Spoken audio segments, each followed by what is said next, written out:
Welcome to another edition of the Noles Podcast. I am your host, Gregory McCoy.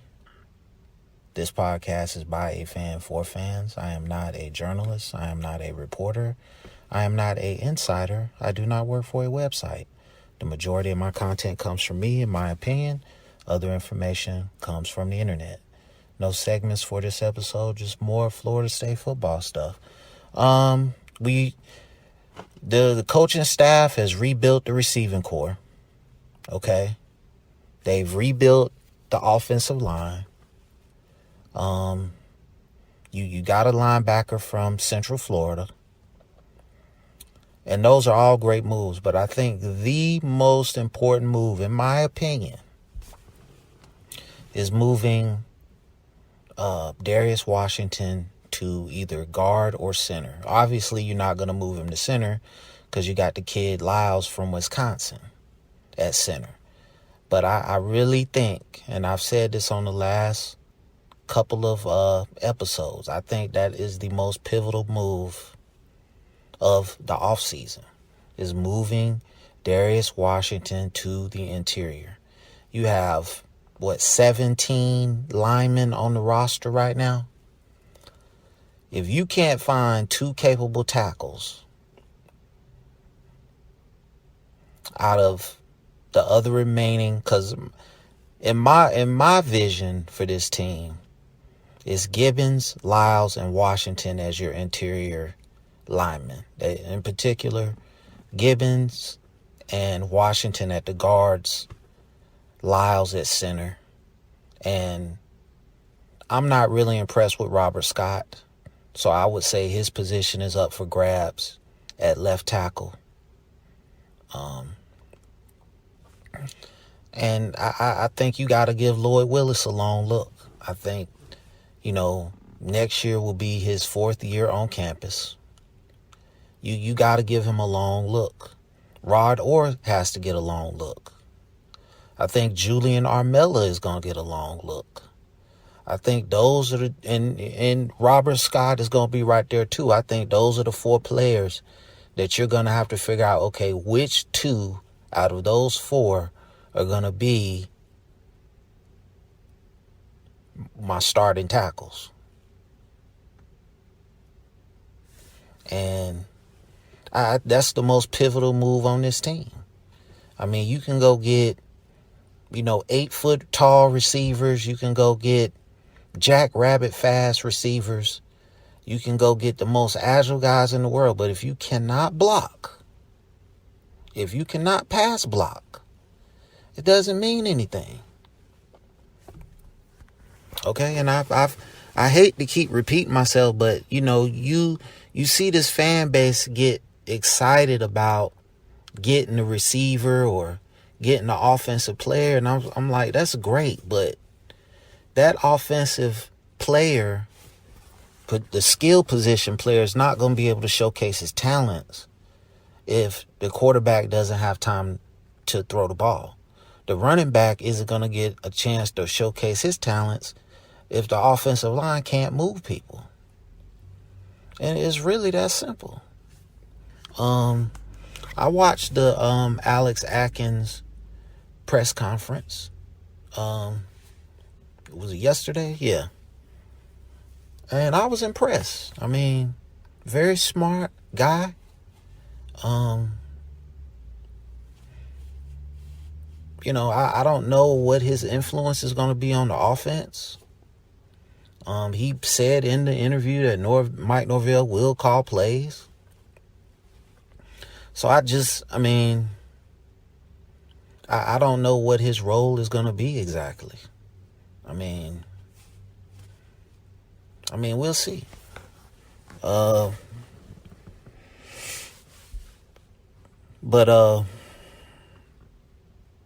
offensive line, defensive line, that's where I don't care about nothing else. Like I said previously, the emergence of Kalen DeLoach, to me, in my opinion, can be attributed to great defensive line play. Okay?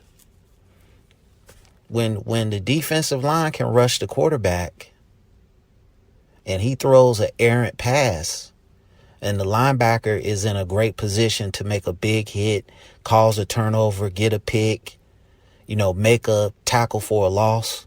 That's usually how that works. So it's no surprise to me that, hey, you get two very good defensive ends, Jermaine Johnson, Keir Thomas. They play lights out. Everything else in the back seven improves. That's how football works. It's a simple game. Okay? Everything in football, to me, depends on the lines of scrimmage. And yeah, you have to have talented guys at every position. But you look at the two teams that's in the national championship, Alabama and Georgia. They play great on the offensive line. They play great on the defensive line. And then they fill in the gaps with the back seven or running backs, receivers, tight ends. That's how it works. So, that's where Florida State has to aspire to be.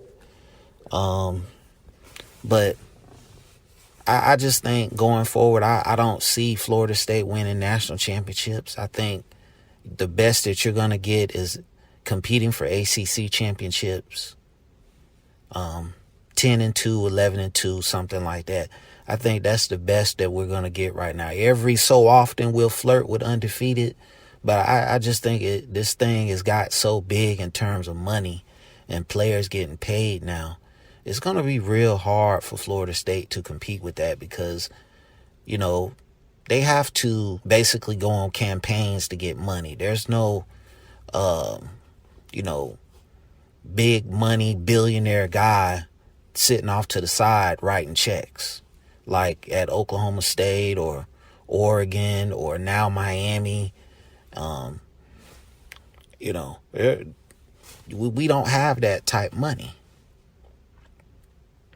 I mean, thank God for the transfer portal. I think Florida State can definitely be competitive now as a Power 5 program because of the transfer portal.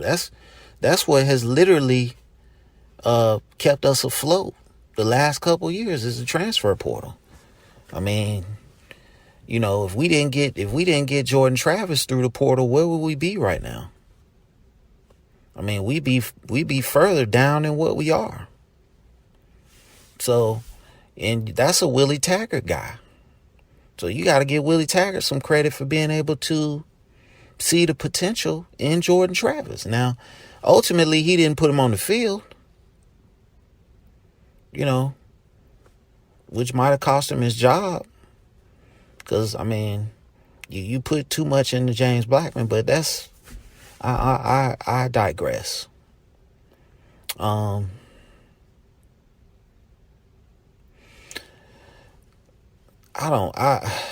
I said, I just think the Darius Washington move to either left guard or right guard is so pivotal.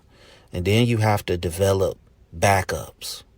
Like Gibbons has shown us that he's not going to stay healthy for 12 games. Okay? He's not durable.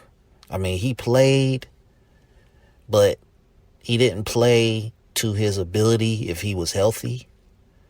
And, some games he shouldn't have been out there because he was injured.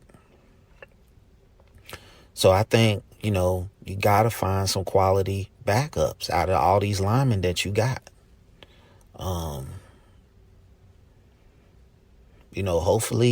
Hopefully we can get the defensive end, from Albany State. I don't know the name of the school he goes to now. I don't know if he's made a decision yet, but hopefully we can get him, man. And hopefully some of the defensive ends on our roster, McClendon, Fuller, Peyton, those guys can develop and be something special. I mean, it's going to be a tremendous ask to follow in the footsteps of Jermaine Johnson. That's going to be a tremendous ask for anybody. But we'll see. And by the way, Jermaine Johnson getting no first round love, man, which is crazy. You're telling me that the dude Hutchinson from Michigan is more talented than Jermaine Johnson? I don't think so. You sleeping on Jermaine Johnson. I hope my 49ers get him. Because you put him with Nick Bosa, I think you're going to have something special. So I hope he slipped to the second or third round and my boys can pick him up. But I think if he show out in the Senior Bowl and he goes and he runs good at the combine, do good on the bench, he's going to elevate himself. He's too prototypical, 6'5", 265, strong as an ox, made plays. I mean, it's going to be hard for him. I just see him going to the combine and having a good combine and having a good Senior Bowl, and that's going to elevate his stock. Some of the other guys that are going pro, I don't know. Keir Thomas, I don't know. He's undersized for a defensive end. Maybe he can play 3-4. I don't know. Jashawn Corbin, it just depends on where he goes. If he goes somewhere like the Rams, with a good offensive innovator, I think he could be something special in the league in a couple years. If he comes to San Francisco, we could use him in San Francisco. Shanahan is a master at just getting these running backs that nobody's ever heard of and making them look special. So, it just depends on where he goes. What else? I like the receiver that they picked up from Illinois. I forget his name. He's a former quarterback turned receiver, 6'4", big guy. So you got a combination of small guys, big guys, and you can just do a lot of different stuff within the offense. So, I love the linebacker from UCF. Excuse me for not knowing their names. I watched some tape on him. He's a playmaker. He instantly becomes the best linebacker on the roster, in my opinion. Instant starter. So, instant starter. So I don't know, the writing's on the wall for them other guys. I don't know whose spot he's going to take, but I really feel like, this guy's going to be really special. He's got 2 years of eligibility left, and I can't wait. Then you got to factor in Omar Graham. He can run. He can tackle. So I'm not going to say linebacker is a position of strength now, but it's improving. Secondary is going to be good. I can't wait to see what kind of year Akeem Dent has. I think he's going to elevate. I think, if he can get in that Jermaine Johnson mindset and take his game to another level, he could potentially be a second rounder. Because you've seen flashes of it this year. You've seen flashes of it his whole career. He's just been inconsistent. So if he can put it together for 12 games, there's no doubt in my mind he could elevate his draft stock. I don't know. On the D-line, I want to see what Briggs is going to do coming off that injury. I don't know if they move him to defensive end. We'll see. But I just don't want to regress defensively.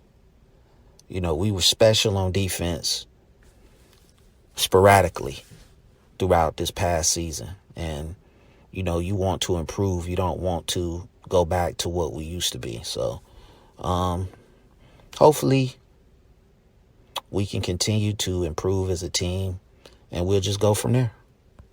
I think improving as a team is a must. And I think we're definitely trending in that direction. So, hopefully, we can win 8, 9, 10 games this season coming up and look good doing it. So thank you for listening. Go Noles. I appreciate the support. Thank you for the love on YouTube. Really appreciate it. And Take care of yourself. Be safe. Go Noles.